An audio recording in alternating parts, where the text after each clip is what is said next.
Shabbat Shalom, it's Rabbi Alex, and these are my Torah thoughts for this week, which is Tisha B'Av.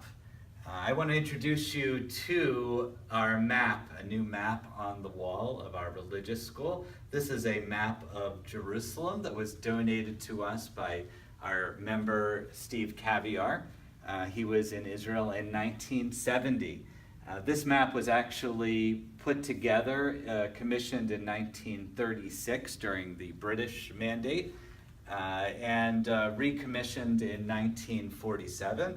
And then the coolest thing about it is that in June of 1967, it was recommissioned again as Israel was surveying its land.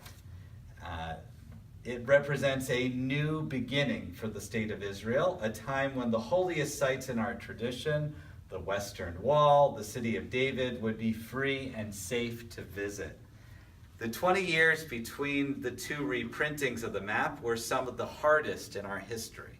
To be so close to everything we had been longing for, and yet to not be able to take that final step into the walls of the old city.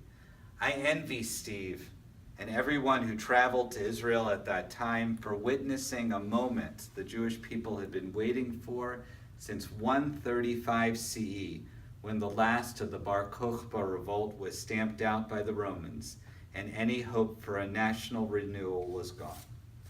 On Friday night, this past Friday, Cantor Frank sang the words from Psalm 137, made famous by the Rastafarian group called the Melodians in 1970. By the rivers of Babylon, there we sat down, and yea, we wept. We wept when we remembered Zion. They carried us away in captivity, requiring for us a song. Now how shall we sing the Lord's song in a strange land?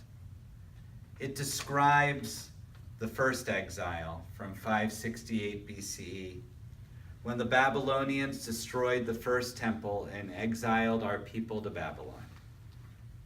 On Tuesday, we observed the fast of the 9th of Av, Tisha B'Av, a date when both temples and a defeat of the Bar Kokhba revolt are said to have occurred.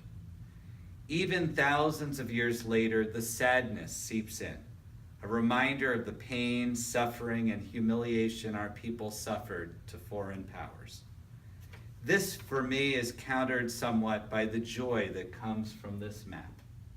A map originally commissioned by the British that could be reimagined by the largely secular Israeli leadership in the weeks after the Six-Day War.